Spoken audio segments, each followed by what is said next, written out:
let's just go through the deck. So as you know, we're a Toronto Mac admins community. Our community sort of started with the Slack group in as a part of a bigger community, right? Which is the Mac admins community. I think there's about 50,000 people now, more. 65,000 people. So yeah, so that's really a large group of people gathering online. Out of the 65,000 people, our Toronto community is about 350 now. Yeah, so I think 4 years ago, we were at like 150, 200, and but growing very strong. So we're really excited that our community is growing. Our community is actually apparently one of the most active community in the Slack group, which is great. 389, 11 more. What? 389. 389. 389. Oh, okay. Yeah. So in physical meetup format in the future, hopefully. Next. So this place is provided by my company, Ledin. I just figured out that we can have this space for free.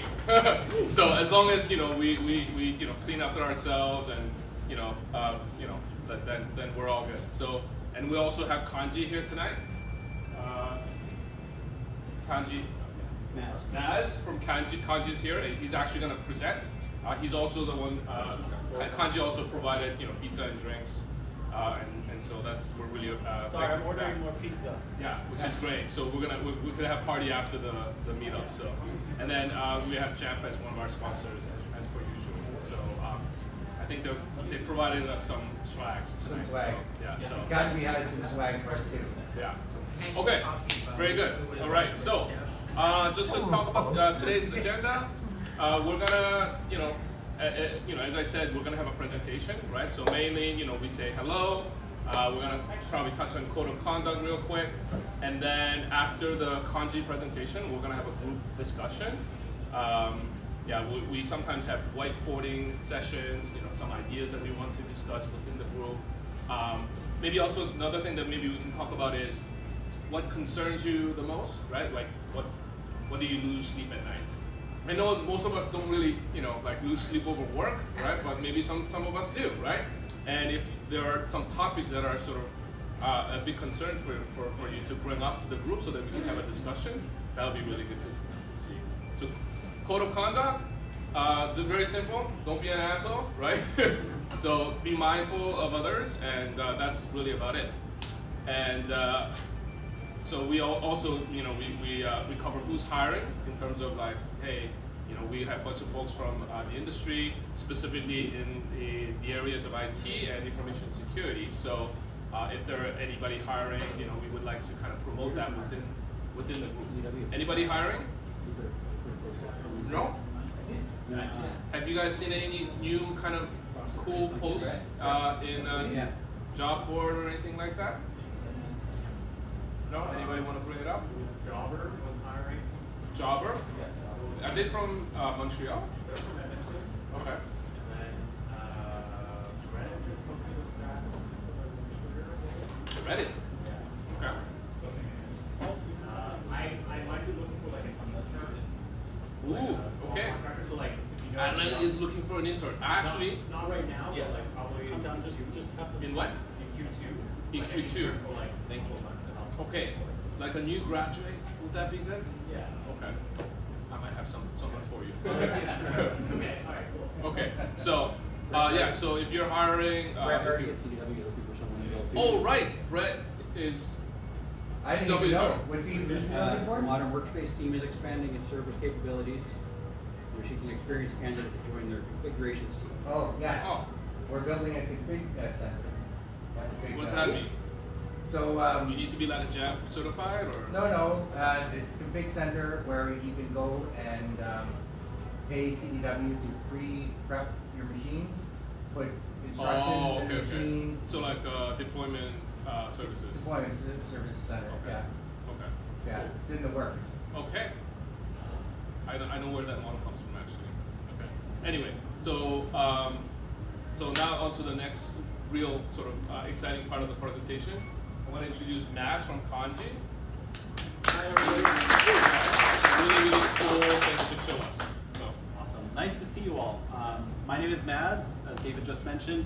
I'm a Global Director of Solutions for Kanji. I'm going to pull my laptop and plug in. I'm going to do it gracefully so you guys don't know what I'm doing. Nice to meet you all. I'm originally from Colorado, been there for about 30 years.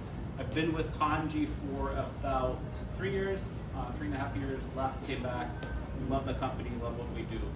I'm not necessarily here to talk about Kanji, but I wanted to talk about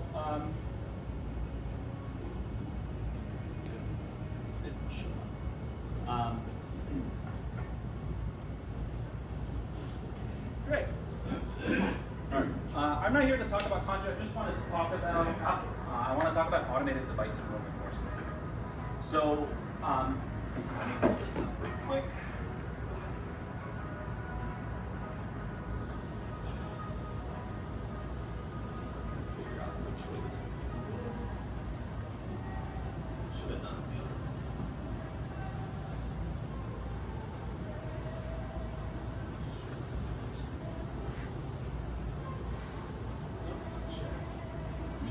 All right, we're going to talk about automated device enrollment, what's formerly DEP. So if you're not familiar, this used to be called Device Enrollment Program. And all of this is my opinion. I just want to make sure this is not formulated from Apple or Kanji. This is just me, some of the data I've done over the years, I've learned, and so I just wanted to share back. So automated device enrollment, we're going to run through what it is, how it works, some common misconceptions, top 5 benefits, real world use cases, implementation steps. I'm going to talk about some iPad, iOS use cases that you can do with automated device enrollment. I'm going to do a live demo. I've got it plugged in. We'll see how it goes. It may or may not work. We're going to try. This is a long agenda, but I promise we're going to roll through this pretty quick for the most part. So first, let's talk about ADE. And some of my GIFs, I got feedback, they're a little flashy. If they're bothering you, I'm sorry, I didn't intend it for it to be that way. I was just trying to create things that flash. So what is automated device enrollment? It simplifies and automates your Apple device deployment. What does that mean, right? So it helps eliminate your manual processes. If anybody has been in the game for a long time managing Apple devices, what I'm wearing right now resonates a lot. Right? It's that voiceover. You wipe a machine, you have a row of them, and they all come online at the same time, and you're going through, I see some head shakes, no, please don't take me back there, right? You come online, and then you're sitting on each machine configuring each one. If you were good, you maybe wrote a script that did all these things for you, but in reality, it still was a lot, right? You still were sending things back to a lab, you're still configuring and doing that. ADE eliminates all that. It makes it scalable, makes it repeatable, it makes it faster, secure, and easier to manage, right? If that device gets wiped, whoever steals it or has it, turns it back on, it's just gonna get re-enrolled, and all your settings are gonna come back on. Believe it or not, like we talk to a lot of customers, many organizations don't use automated devices. They still rely on manual enrollment. And when I have those conversations deep down in my core, I'm like, man, there's such a better way of doing this, right? Apple has really, really made this better. And the cool thing is it's compatible with pretty much all devices Apple throws out, right? iOS, iPadOS, macOS, tvOS, Vision as well. So there's really no reason why you can't use automated device enrollment within your organization. So how does it work? It works in conjunction with Apple Business Manager, ABM, or ASM. I should have put that in there, sorry. I always forget about ASM, it's a second thought. I don't work in schools, but it does work there. Through ABM, devices are pre-assigned, whether if you buy them from a reseller or you can do it through Apple Configurator. You'll see some links here. I'll try to share them, but there are sites Apple has that will tell you who the authorized resellers are globally. So each reseller can then upload your devices. So Jim's with CDW is an example, right? I used to work with CDW. I just tell them, hey, I have an ABM account. Here's my org ID. Anything I purchase from you that's Apple, please upload it to my ABM instance. So that's really nice. And one thing that Apple did a few years ago is they gave you the ability to differentiate which device goes to what MDM. So maybe you use MDM1 for your mobile devices and MDM2 for your Mac devices. You can actually automatically target those devices that way. These two GIFs here that are flashing, that's how you can enroll them using Apple Configurator 2, AC2.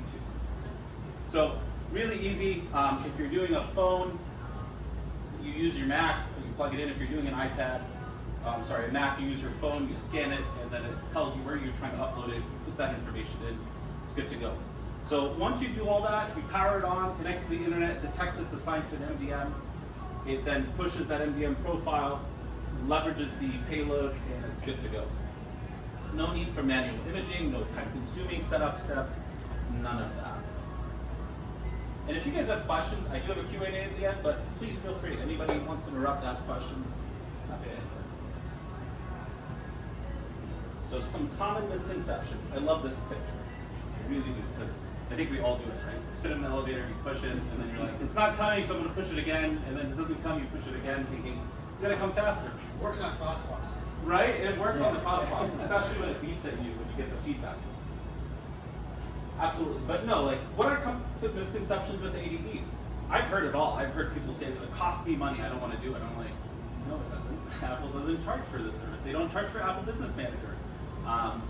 It's really free to you. It's built for larger organizations. No, it's built for anybody who can utilize this service, really. MDM vendor adoption is scarce. So basically saying Kanji or Jamf or ADE, they don't support ADE. Most of them do support that. And then the last is difficult to set up and utilize. It's not. It's really not. Once you get it all set up, you turn your devices on and everything rolls and goes through. What are the top 5 benefits? Zero-touch deployment. You don't have to touch anything as an admin. So I always laugh at this term, zero-touch. Because we all know the end user still has to touch the device. They still have to hit next. They still have to turn it on. What does the zero-touch refer to? It refers to me as an admin. Once I set this up, I don't ever have to touch it again. It doesn't have to come to me. I don't have to ship it to a customer. Everything just goes direct to my end users. They turn it on, they do it, they're done. Improved security. Again, when I talked about if a device gets wiped or stolen and they wipe it, they turn it back on, it's going to register back to your MDM with all your settings. Time and cost savings, of course, as admins, now you get time back, you save your company money, you focus on other projects, you can really help them grow the business. User experience is enhanced. I can't tell you how many times I have new people come into our company, I ask them about ADE and they're like, yeah, it was great, I felt like empowered. Like, hey, this is my laptop, I set it up, right? Gives them that fun experience. And then skill, we talked about that a few times. Can I add one more thing? Please. Activation lock bypass. That's a very important one. Thank you. I missed that one. Activation lock bypass. So now you can remove the end user's ability from putting in their personal email address. And then You can remove activation lock in ADM now. yeah. Direct ADM. Oh, Yeah. sweet. Yeah. That's new. Just what was that? It was just a couple of months ago. Yeah, very handy. Yeah. Very helpful. Thank you. Okay, so what's some real world use cases? New employee onboarding, right? You get a new employee comes in, like I said, my new employees, I ask them all the time, how was that experience? They love it. I got to turn it on, I got to set it up, it was great. It was great to see everything going on. Refresh cycles. I think this is probably the one I see and hear about the most. It's like, hey, now we're gonna set up new devices, or we're gonna go into ADE. I'm gonna do it on my refresh cycle. So Jim, I'm gonna order 3,000 laptops from you, put them into ABM, and everything that we swap out for our employees is gonna go through this refresh. And then security and compliance. So again, helps make sure that you're staying compliant within your organization. So what are implementation steps and prerequisites? I'm going to start with prerequisites because it's really important. First, you need to have an MDM with the ADE set. Talked about that. Most of them support that. Shouldn't be an issue. You need to have an ABM account or an ASM account. If you don't have one, Apple has really simplified getting this.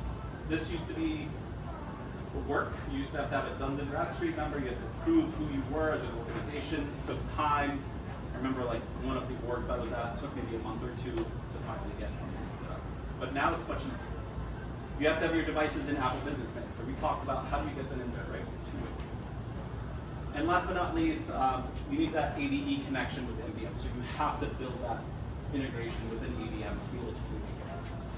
Once you do that, you set up access on your Apple Business Manager account. You connect the MDM, assign the device to the MDM. You configure the MDM to push apps, profiles, whatever it is you want to do. and then you ship the devices directly to your end users. They turn them on, and it's set up. Now, I'm going to talk about iPads and iPad OS use cases. We get a lot of questions on these. I've set up all of them. They're all fun and they're all useful in different ways. Managed iPad, probably the most common. It's just like your iPhone or your iPad, and you're just managing it, pushing whatever applications they want. You're not really locking things down per se. You're just managing maybe the applications. Shared iPad requires managed Apple IDs. What that does is it allows you to log in and out as a user. So think on your Mac, you have multiple users. This is usually used a lot in schools. So it gives students the ability to log into their profile that has their own settings. Because it's connected to a managed Apple ID account, we also have some of those benefits. But it really allows an iPad to go out shared to multiple users. And the way Apple designed it is you can break up the storage depending on how big the iPad is, the storage on the iPad. So really good. Last but not least, kiosk mode, single app mode. That is probably one that you'll see a lot in retail spaces. So kind of an example at the bottom where they just want an app always pulled up. Maybe it's a website or a payment service or something along those lines. And they just want that app shown and not to be closed. They can't get out of it.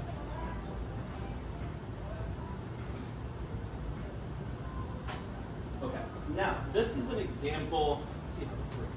This is an example of a video showing the first experience of the end user going through ADE and Kanji.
I'm not going to bore you guys with too much video. Whoops, didn't mean to stop that. I'm not going to bore you guys with too much videos.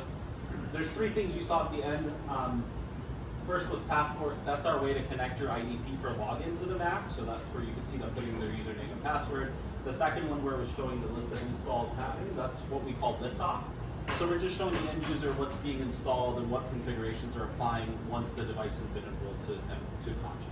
Can you talk a little bit more about that passport part when it asks for your credentials? Yeah, absolutely. So what Passport is where you can connect your IDP back to Kanji for login. So we support Microsoft Intra, we support Okta, and we support Google Workspace as well. So we do support the three major IDPs out there.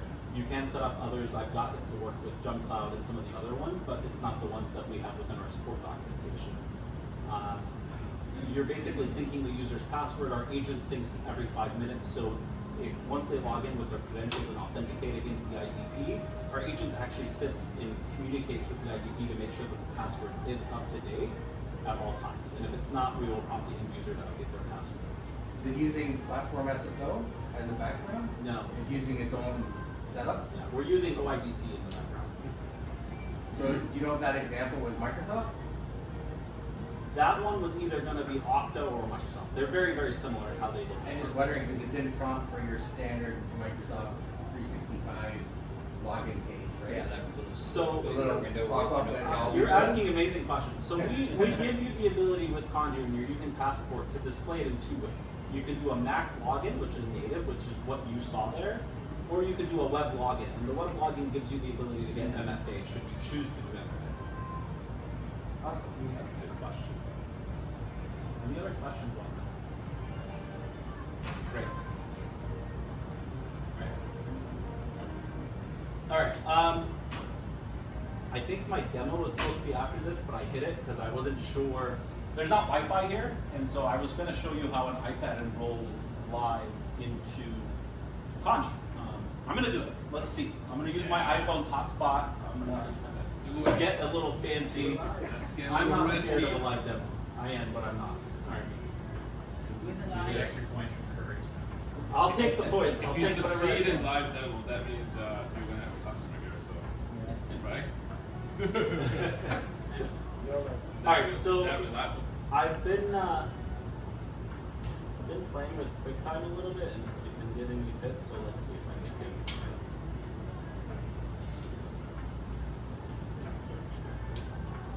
it. So many mazes.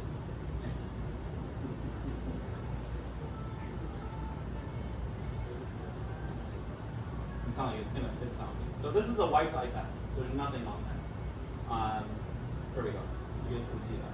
It's a white iPad, nothing on there. I'm just gonna run through. Can you record it? Can I record this? Yes. Yeah. Cool. Whenever I pick the country, this always happens. You're gonna see it's gonna just freeze there.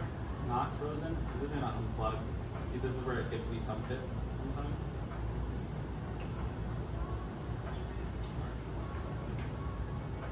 I'll re-record it.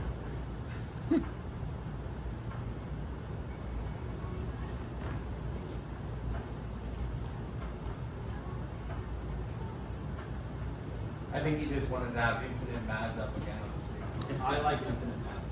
All right, cool. So appearance is gonna pop up. I'm gonna hit select, set up with another device before any of you hijack my phone, my iPad. Kidding. I'm gonna get my hotspot. Maybe.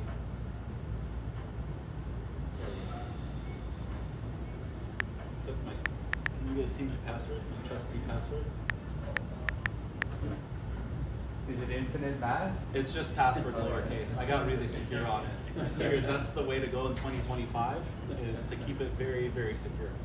All right, so now you can see it communicating. It's actually talking to Apple in the back end. It's retrieving configuration, and now it knows it's part of Apple's or part of Kanji's MDM.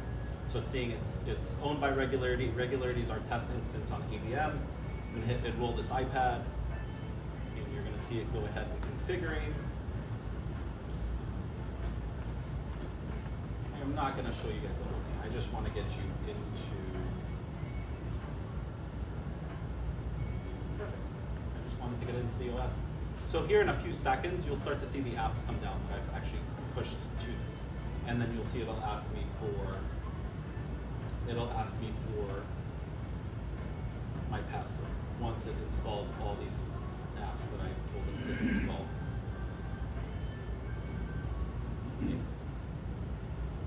You really need a yes to all the above. Apple. Anyways, it'll install.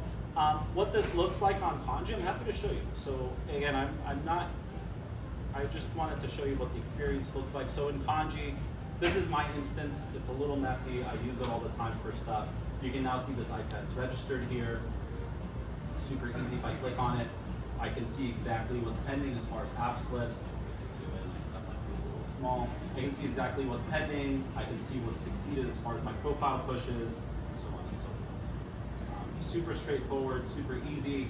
If I want to know exactly what was going to be deployed on this, I can go into my blueprint or my assignment map, click on this, and from here I can tell exactly what this was going to look like from start to finish. Right? I can see for all devices in this blueprint, I'm going to install these apps. And with that, that's my live demo that I skipped. It worked. Success. Thank you, everybody. And then the last couple of things here. I have hats for everybody. I'm going to give them out. I also got my hands on 3 hydro flasks from Kanji. And I was like, I don't know how I could give 3 to 30 people. So I figured we could do something fun. I built a little quiz. This is my first time trying this Slido thing, so it's either gonna fail very, very epically, or we're gonna have fun with it. So if you guys wanna scan your QR codes, and I think pizza is here. Somebody grab pizza. Thank you. Well, quick. David can't win. We're about to time. Okay, he'll be right down. Like April? What is that? Sorry? Anyone has like April, Somewhere. What do you need? like Lightning. Lightning, I do. What is it? Like USB? Oh, yeah, that would be great.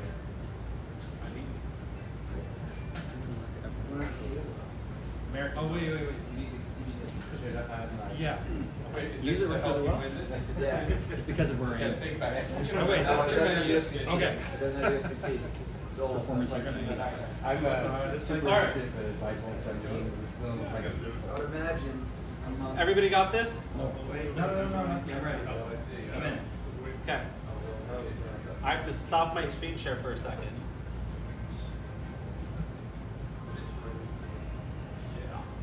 Alright. Now I'm gonna try this. Start interaction. Everybody in? Your phone died?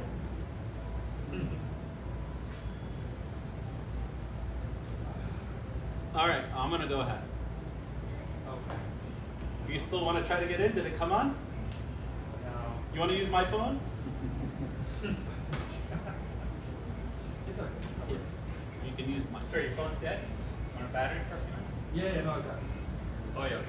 I do love our group, but there are just like multiple batteries. You need a battery? Here, just use mine. My wife texted you to say, not me. All right. Oh, you already. I already scanned it. Yeah, you just got to put your name in so you can join our fun. And it was Dimitri, right? Yeah. Excellent. Just waiting for Dimitri. Here we go. All right, first question. Should be on your screen though. So. All right, cool. This is kind of working. I'm gonna lock in 9 seconds. Do you get points for answering faster? Yes. Somebody asked me about like whoever finishes first should be like your first one. I'm like, all right. That was the answer. Is the question is what's the original name of the Apple ADE program? The answer is Device Enrollment Program. They're all kind of easy, but there are some that I tried to trip you up with. What was Absent Books called at one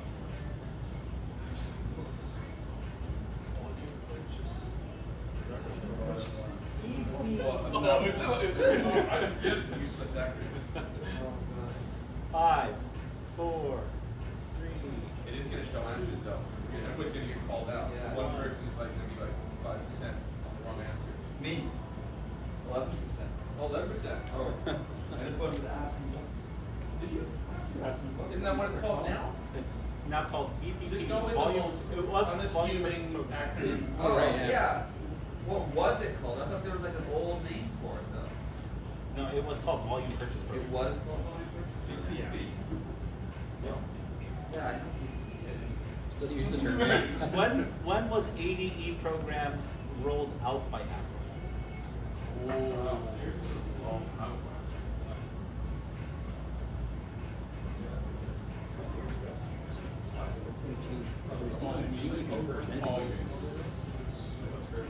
First, Yeah.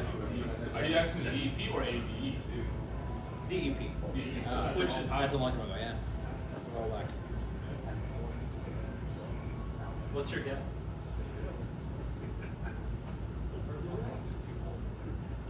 more than 10 years ago. It was 2013. 8 years over 10, yeah. So what was right? 2013. Wow. There's no way to manually enroll a device into ABM. True or false? In 2013 or now? Jab, jab, jab.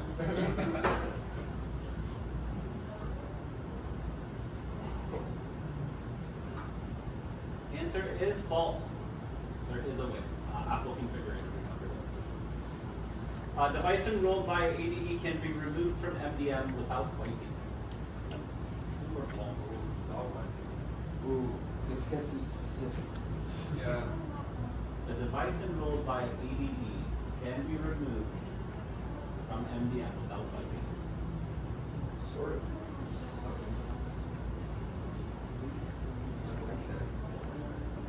It's a trick question. Does it still need to what say?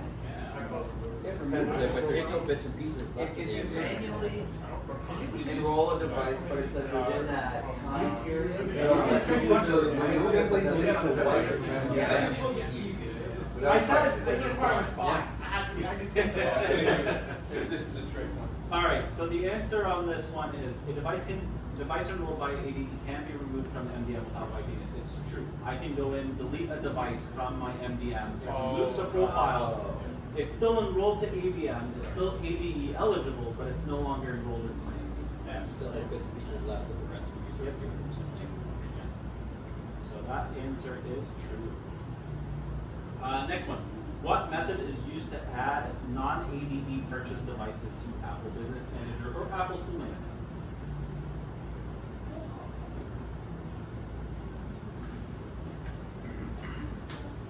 I'm gonna figure out like, the most popular admin here. On ADE. Yeah. All right. Answer is Apple Configurator 2. Good job. Or a phone call back to your reseller. It So costs why did you do this? Fix it. Carlos fix it. costs money to set up an ABM. Oh, I got ASM on this one, guys. Did it.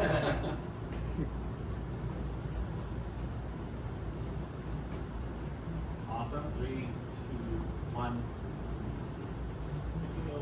Answer is false. You could argue the answer is true though.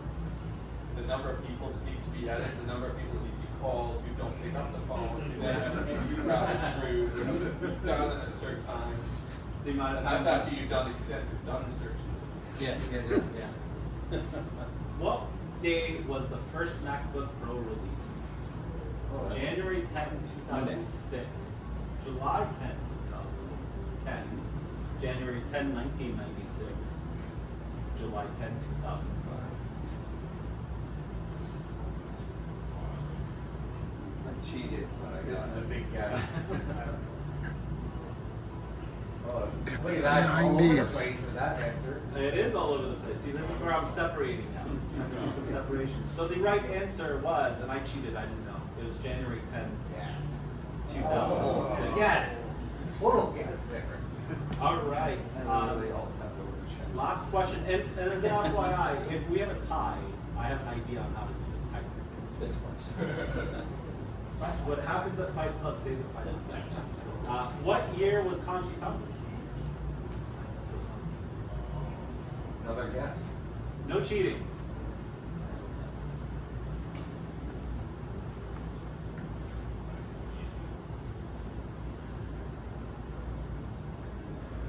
Good guess. I don't even have to see the list.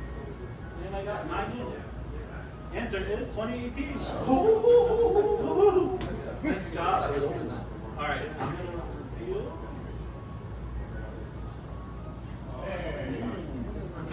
All right. So Yes. I have a first, and then I have a tie for second, third, and fourth, or for second essentially. 3 people tied. So, Alan. What? You number one? Oh wow. I studied in school. All right. Now. I'll give up mine in the second place. Okay, then you're done. That's good. Dimitri and Scott. Scott. This is Jim. I'm giving up my spot. Jim gave his up. I'm gonna give up the 2. Okay, then it goes to Scott. Scott. No. Scott got one in. Oh, okay. The next one down. Orlando. Great job. Nice. Thank you. All right. Now, congrats. Really good job. Thank you for listening to me. My last slide is Q&A. I know we've been kind of going back and forth, but I'm happy to answer any other questions. Can you bring up Kanji again? Yes. I do have a question. How's that? Cool. Let's dive in. On the menu there, you had an item called vulnerabilities. Can you talk a little bit about what the vulnerabilities tab does? Gives you the names of all your senior executives. Sorry? I can't, but let me do this. Let me go to my demo instance, and then we can talk about it there.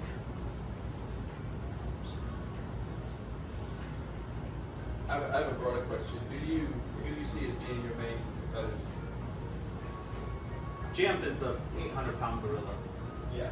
So are they the one, is that who Kanji's competing with? Yes, that would be I would say my main competitor. Mosul's in there too. They're an Apple NVM, but yeah, Mosul, ADE, Jamf. Intune is coming up a lot lately. I think it comes up because there's a lot of mixed hybrid environments, and so people are looking for a way to just consolidate more and more in their tools. Yeah. Exactly. And that.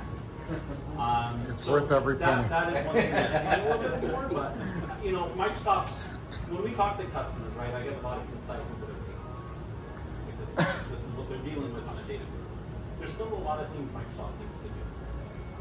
What they're doing now is going back and cleaning up, which is what Jamf is also stuck with. Because if you look at Jamf's platform, very, very similar to what it looked like 15 years ago.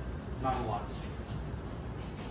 This is where the advantage of us newer vendors coming in, ADE, Mosul, Kanji, we're building from the ground up. Okay? Everything we do is from the ground up. So you'd asked about vulnerabilities. We have vulnerabilities that actually something was just released on the 12th. So we just released it. This is how you can have insight into your applications in OS and see what's vulnerable and what's not. Super simple. We're just showing you, as an example here, Firefox is showing up right at the top. I can click on it. I can see what CVE it is. If I click on search NVD, it takes me to the National Vulnerability Database. I can read about it. I can see exactly what's vulnerable. Is that included in the basic license or is that an add-on? No, this is going to be considered an add-on. So EDR is an add-on, vulnerability is an add-on, and then MDM is an add-on. So you know what the cost of it would be? I don't off the top of my head. But it's gonna be built into the tool, but just an extra license to Correct. use it. And what's nice about it is not just built into the tool, it's built into our agent. EDR, Bone, everything is scanning within our agent. Our agent actually relies on Apple's endpoint security framework, which is already doing all your scans and just feeding us information. So it's a lightweight agent. It's not going to put anything, any overhead or any complexity on your devices either. So that's one thing we're really, really proud of. So when you have that ability to build from the ground up, you're able to really build and think about the whole platform as a holistic environment. What's the log retention? I believe you can see up to 90 days. So if I go in here, I can detect. No, I can go all time.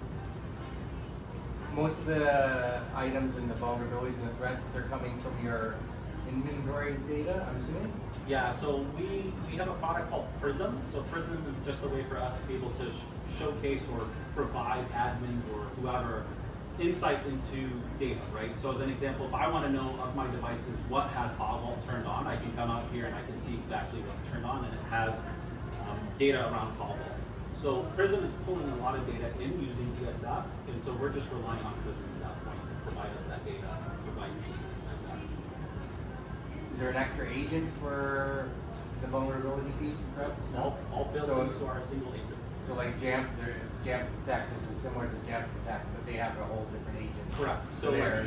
correct. So like this is my agent right here, the Queen Bee that sits up top, EDR and Vuln and MDM all built into this. That said, Jamf is combining theirs all into one agent this year too, so. So what's Yeah. what's nice with Kanji, you can actually see, like I have 3 applications that need to be updated. Right? So these are based on our auto apps. If you haven't seen our auto apps, I'll show you real quick. We have about 200 plus apps that we package and maintain and constantly update. So you as an admin, you no longer have to go in and say, hey, Chrome is outdated again. It was just last week that I updated it and I have to download and patch it and push it, right? Now you can rely on Kanji to do that work for you.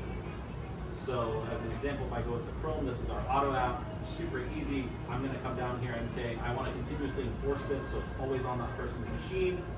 And then I wanna automatically enforce these updates whenever they're released from Kanji. So right now, the version we're enforcing is 133.0, 134 comes out. Based on this, a week later, I'm gonna enforce that version automatically. So as an admin, I don't ever have to touch this again. It's constantly doing its thing and updating. And the end user experience is where it's at. As an admin or as an end user now, I know that, hey, I have some updates I need to do. I want to update my Zoom. I'm just going to click update, hit continue. It's going to shut Zoom down. You'll see it bounce out. It's out. We'll update it, and I'm done. Are you guys doing anything with the macOS Yeah. Device project?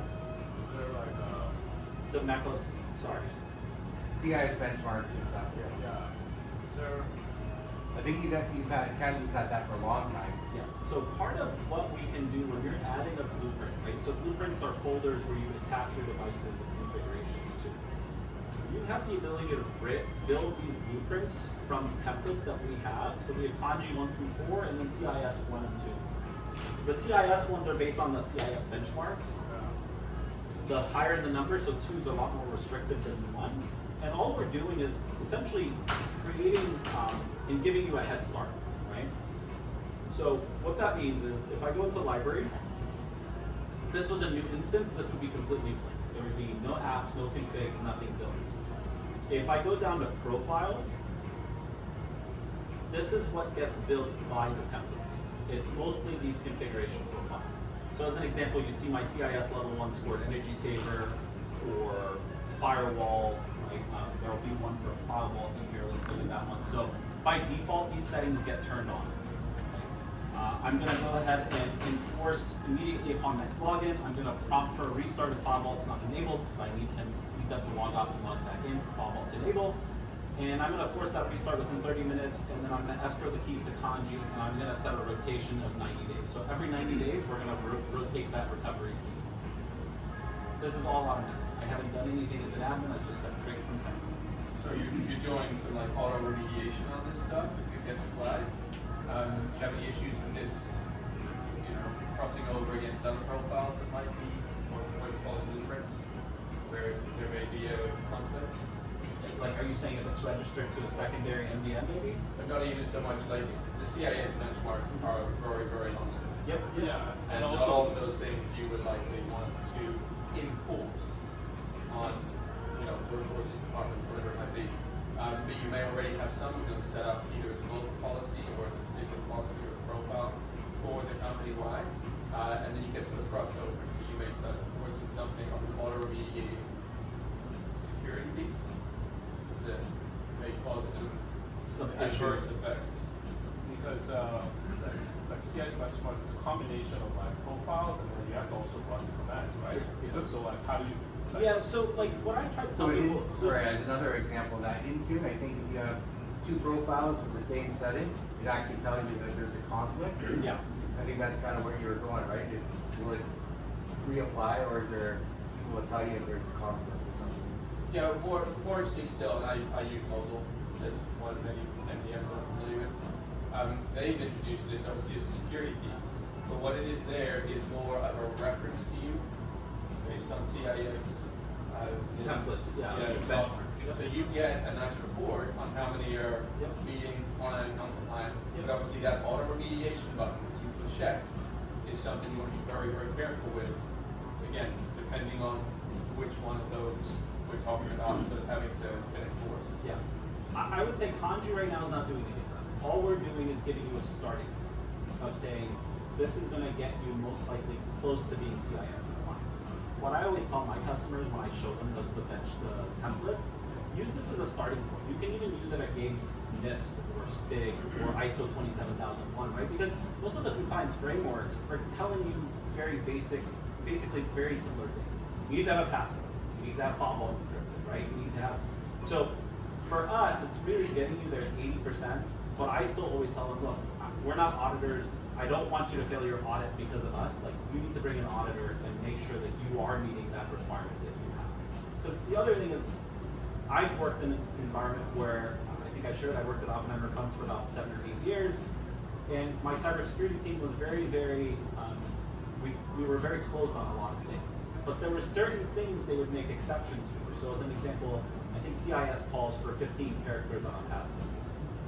And my security team was like, no, there's no way any of my sales guys who are out in the field are going to have a 15-digit passcode with an uppercase, lowercase, special character, and number. So they went down to 8, but they kept all their requirements. So this is where it's like, you really need to talk to your internal security team and see what their requirements are.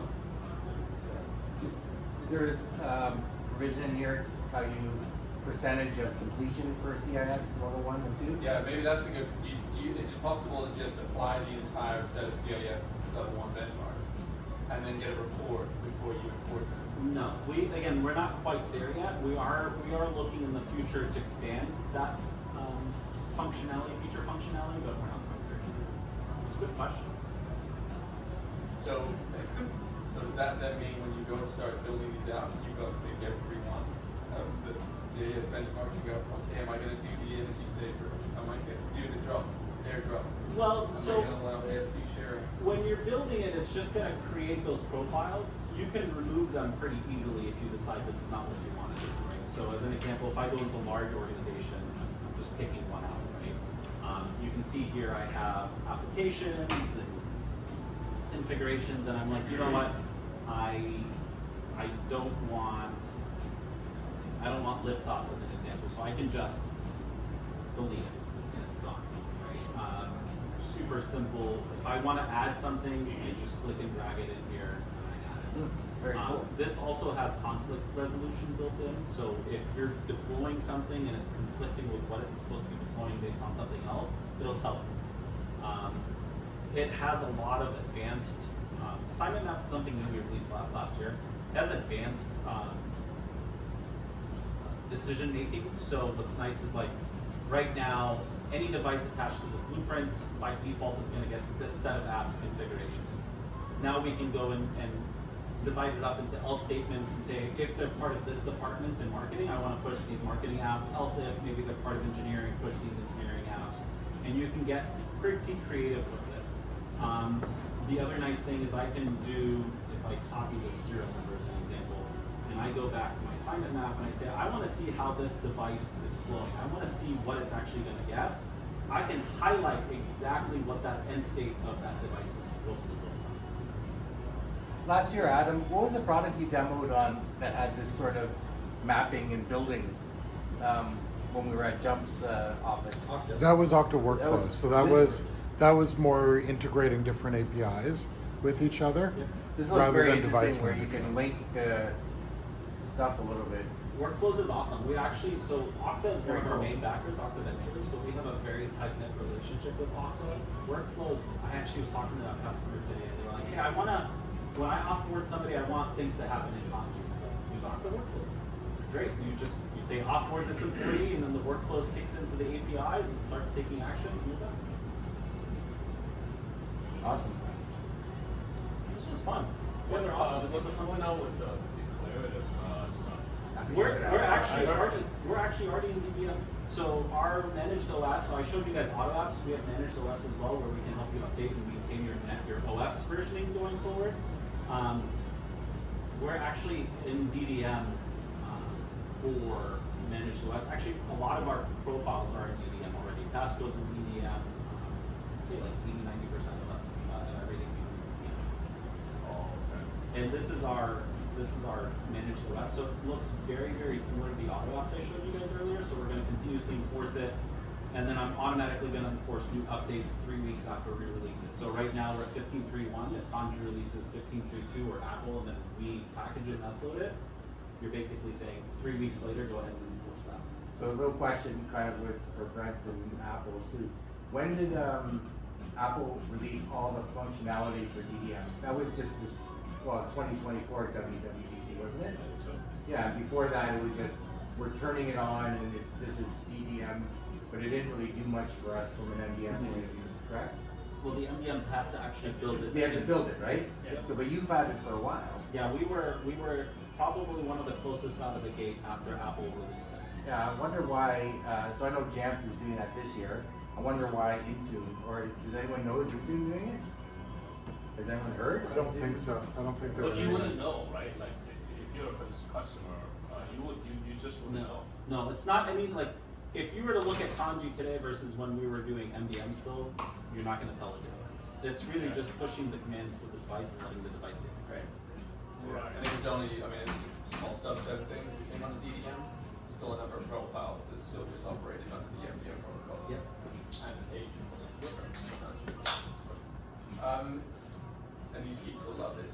What, do you have a section for sort of custom commands for all the things that maybe aren't, Custom scripts? yeah, fairly packaged? Yeah, absolutely. So here's our custom script. We have custom profiles too, custom printers, in-house apps for iOS, custom apps. I'll show you custom. Passwords. Are these So like, that was my biggest pain with kind of plain text passwords get fast. Yeah, not yet. We're working on it. But as far as the scripts, we can actually do an audit and then a remediation script. So if, for example, if you want to pull data back and get something, you can run an exit one, so then it runs into a remediation script, and then you can take action based on what you did in the audit. That's very cool. So it's kind of cool. We do that in our custom apps too. You can do pre, post, install scripts, and then we also do something called an audit and enforce. The audit and enforce is, I like to explain, it's like, think if you're deploying a security product, the last thing you want is for your end user to remove that security product. We all know this, there's passcodes and things like that, but users will always somehow, some way find a way to do things they shouldn't. We have a way to run a script to say, hey, I want you to go into the applications folder, look for this file, or look for anything, right? Anything you can run on a script. If it exists, great, do an exit 0. I don't want you to do anything. If it doesn't exist, that means somebody's messed with the system, and I want you to go and reinstall this application. And so you do an exit 1 to let it know to rerun the install. So, you know, the biggest thing with kanji is that they're really trying to make sure that whatever the desired end state and admin sets for their Mac, for their end user, they want to make sure that that's always there. We're trying to be more proactive on your behalf rather than reactive. I think that is the biggest thing I've noticed and taken away, and I've had to change and shift how I think about managing devices, because in the past it was always like, oh, this broke, I need to log in and I need to fix it or take action. Now it's more like, I'm gonna log in because I want to make sure the device, my health is all screen and everything is good. Has there been any improvements on the API documentation? It's been years since I've looked at it, and I know it's wasn't an amazing state. Yeah, so they did API.conji. And then the other question is there, that's something that you guys work on, like, multiple blueprints, or like trying to target like smart grids, is that? Yeah, that was the assignment maps I just showed. Yeah, it's really, really cool. It's something, it's hard to explain. It's one of those things you just have to play around with yourself and try it out. It's really cool how they thought about that. So is there a smart group? There's something. There's not yet. It's not a smart group. Oh no! Oh man. Did I do that? I think it was the wind. I thought it was something I clicked. I was like, I didn't click anything. Why is there yelling at me? Just hit cancel. No, assignment maps are our way, because what you can do now is you can target. I was showing you a large organization earlier. Let's do this. So I can target, if you remember, I was saying, if I want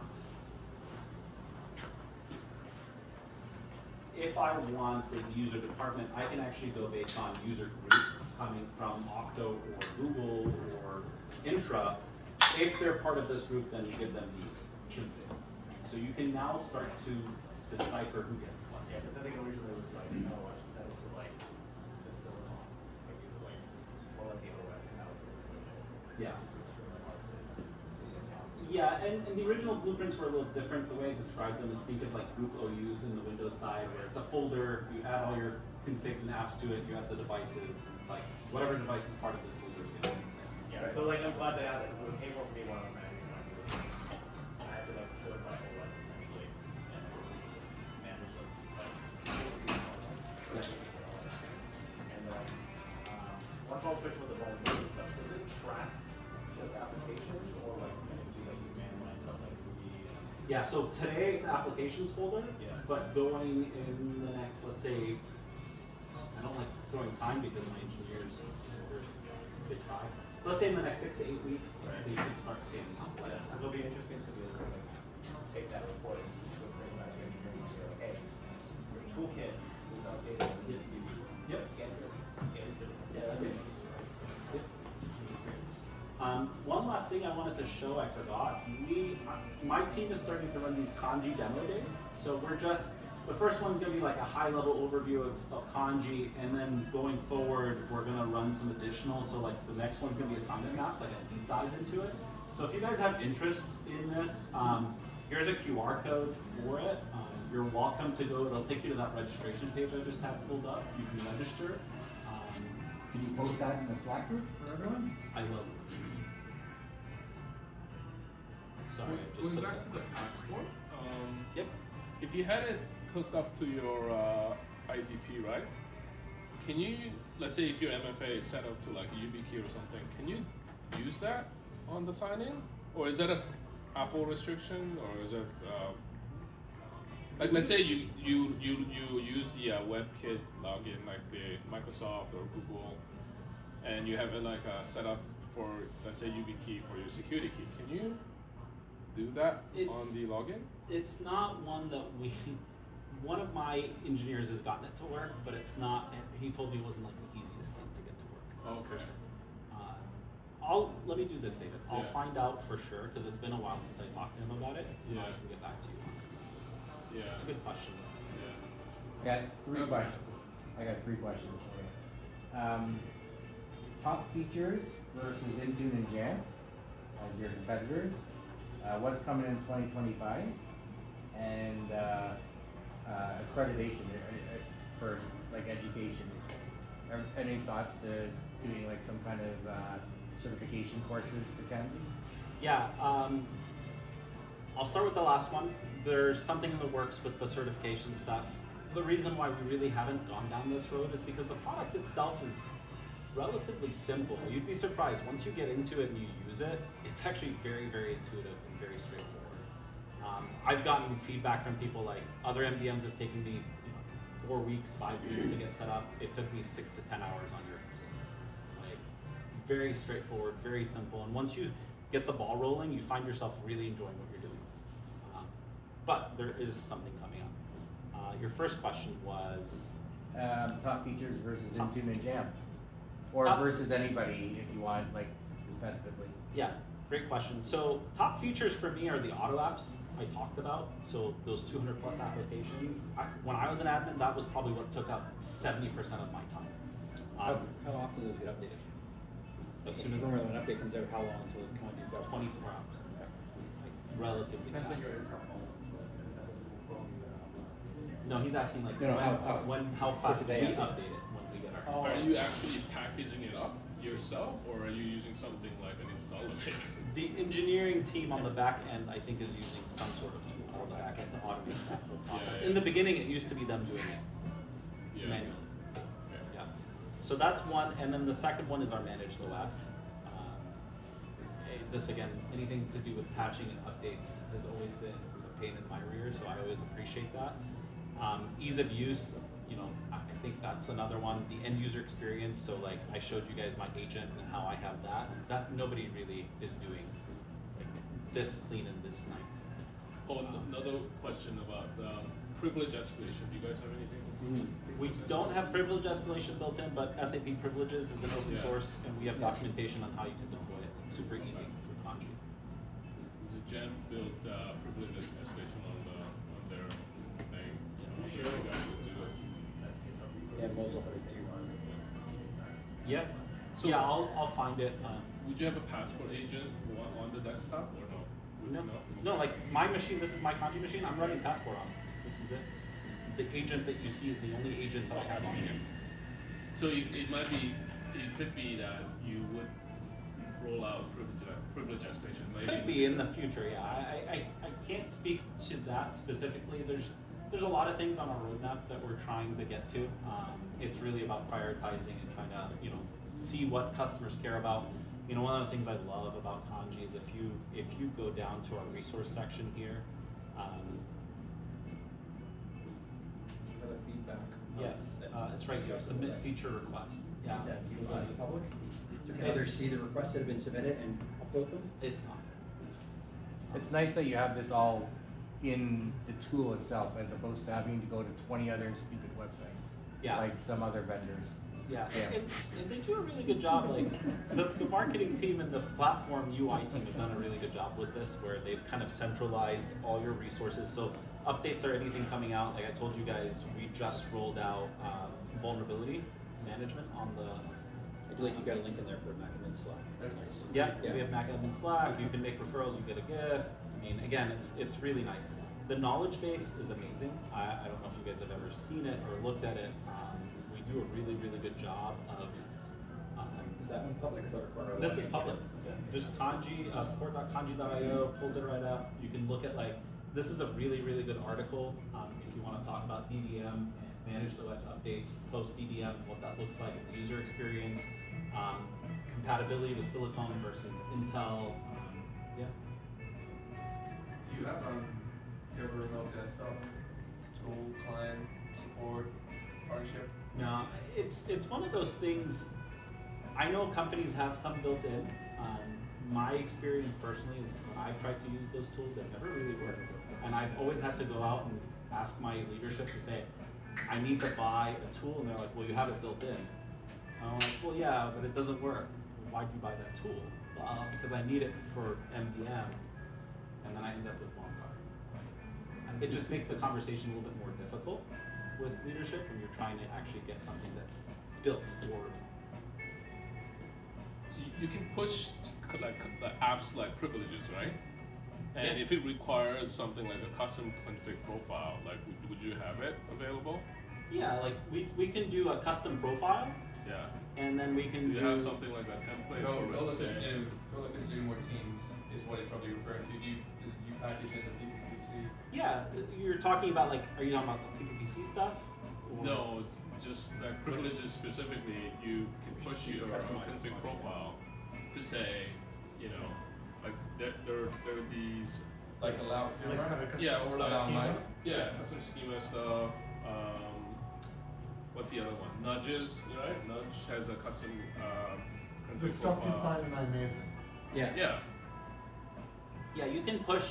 So again, it's just a custom profile is what it is. So you Yeah. build it in iMazing to your point, and then once you build it, you just upload it, the plist or mobile config file, Yeah. and then you deploy it. Okay. Good question. But if you're wanting to configure specific settings within an app, let's say a custom app, right? Like I said, you can do a pre and post install script. So you can do an installer package, you can do a disk image, or if you want, you can put everything in a zip folder, zip it up, drop it where you want to, and then we'll unzip it for you, and then you can add your pre and post install right Question, here. cool. With the config profiles you're pushing up, if you go custom, can you view it within Kanji? The custom profiles? Yeah. Can you view exactly how it's configured? It'll be a, I Can think it's you a edit it list. in Good Kanji? job. No. No. Okay. Because that, You I could think upload Jeff us- is the only one who does that. Yeah. The custom schema thing. Yeah. Yeah. And it's a great feature that everyone Really should nice. steal. Yeah. I think this is a custom profile. Yeah. It'd be great to see everything else on custom. Yeah, I'm pretty sure you can. Yeah, in Mozilla, for example, you can upload a custom one. You can't look at it, you have to download it again to look at it. I want to double check on that. I remember. At least you can download it. At one point in time, you couldn't even download it. Like, what's this doing? I don't know. Whoever made it, you put your notes. Who knows?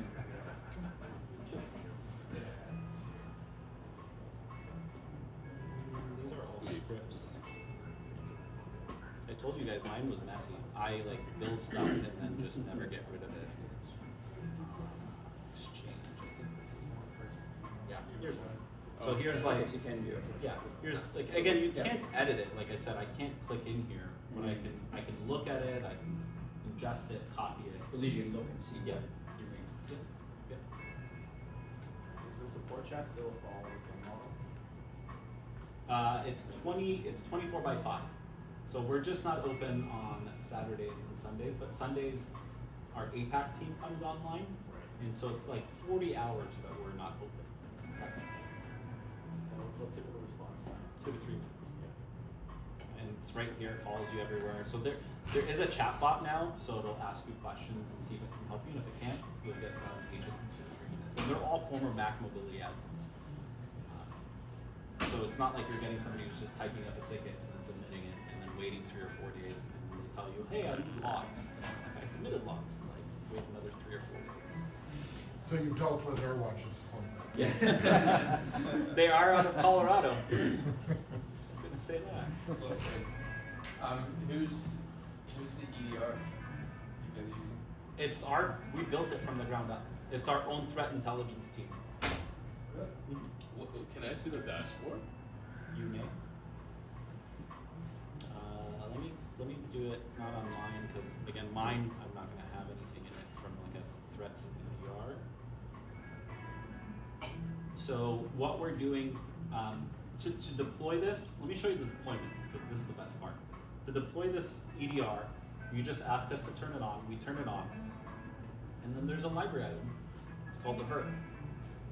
You hit add and configure, you give it a name, test, security, whatever I want. And then I come out here and I have 3 options. Malware, response, posture. Do I want to detect or I want to protect? Protect is just going to say, hey, this is what I found. Protect is going to show you what I found in quarantine. And on pups, same thing. On behavioral detections, I can turn it on, same thing. And then I have the ability to create an allower block list, and then I save. That's it. I've just deployed EDR. Can't choose My EDR.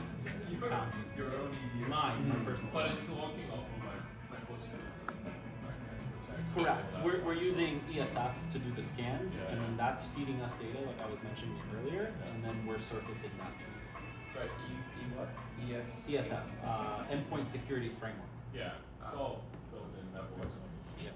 So then what we're showing you here, for example, with this one, I think this one was this was a malware. You're seeing the computer it's on, the hash it's related to. I can look at some insights, the unique paths it found. You can search virus total to see what that is specifically. It's all in these things. Great questions. So it's like from ground up, it's not like bought from someone. Nope, it was built from the ground up. It was homegrown. And our researchers, our threat researchers, have actually surfaced a lot of threats in the last year, and they've shared them with Apple and some others. We have a few individuals. I don't know if anybody's heard of Chazba Fitzel. He's huge in the spyware Mac admin community or malware community for Macs. He works for us, and he was one who found a bunch of vulnerabilities last year. We have our own internal threat team. They do hunting. They do all kinds of stuff. So what does that then look like to an admin? Do those alerts come through other channels, like quicker? So alerts can come through our alerts channel, or you can actually set up an integration to Slack or Teams to where it just pipes out to them. So as an example, if I click on so as an example, I can say threats detected on device, pipe out to this Slack channel, and then that way you'll always get notified. With you innovating so much in that space, how much do you worry about Jamf basically going, hey, we can do this too? For example. Like blueprints is an example that they decided to add this year. I'm not worried about it.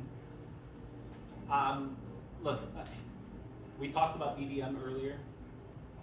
They're now getting to it.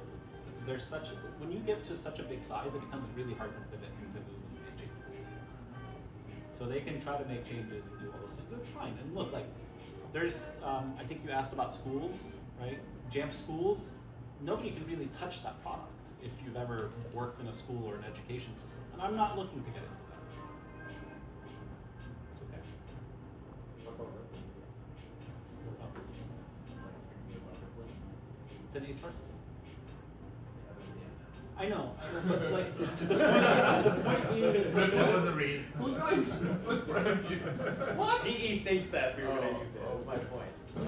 that's like, it's not built to be it was built for an HR system, and then they're like, well, we have these customers, we have the ability to get them in, let's just build an MDA. But it wasn't their primary focus, and it's still not. Is the EDR like are you competing against the CrowdStrike of the world, or is it more like a Sentinel? It's like No, I would say CrowdStrike and Sentinel-1 are probably in the same space. There's features they have that I don't have. Right? EDR was just rolled out about a year ago, so we're still innovating and building on it. Behavioral detections I just showed you guys was rolled out last month for it. So we're still innovating and building. Right? Is it the right product for, let's say, like an enterprise or a huge 50,000 person corporation? I can't make that call. That's up to the security person. I would probably say probably not at this point. But I feel like you do zero trust right in your work, right? I think India is not really a big problem, right? You know what I mean? Like, you know, You can't control what the end user does. you can. I mean, up to If you do zero trust right, that's what I'm saying, right? Like, you know. Well, this is where the admin on demand and the escalated privilege piece is good. I don't know what Jamf is doing, or if you said they were coming to it. They have You it. guys are building stuff now. Mosul did it first, and they did it exceptionally well. And they did it so well that they then had an additional feature to it to, you know, make everybody happy. And that was twofold. The standard user could escalate to an admin for a period of time with an excuse and a reason why. And now you've got that option to just go scan the system, and if they're admins, bring it back down to standard en masse. So it's, I mean, you know, you've been asked a question about how do you prepare yourself. There's got to be competition, and it helps with this competition. I think where a lot of things seem to fall is, as you said, it's the behemoth of Jamf that has this horrible price tag, which just makes it seem like, look, we're amazing, you just got the enterprise to get us. And then you've got yourselves, and your price point's sort of interesting as a minimum involved.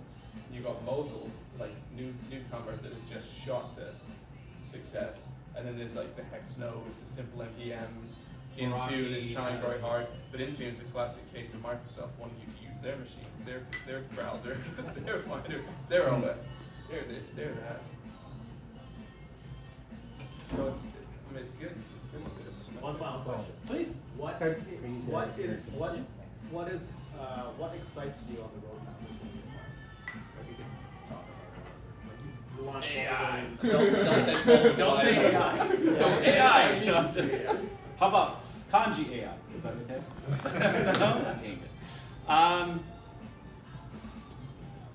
I'm really excited about vulnerability. I think that's a big piece. I know it was just released, but there's still more to come with it. In the past, I used to have to wait for my cyber team to print out a report in Qualys, and it never failed every time they gave me one. They're like, yep, this is a 0 day, you need to go do an emergency change ticket today, and you need to do it tonight, and it's like my whole world would get turned upside down. If I had more insights into that, then I would have been able to schedule it and not have to do it. So for me, that excites me, because it gives me control of things that I didn't have control of. But then it reveals the lack of control you have over the vendors and development. They say we must have this app. One joy fun. Cool. Thank you, everybody. It was a pleasure to meet you all, and thank you for having me.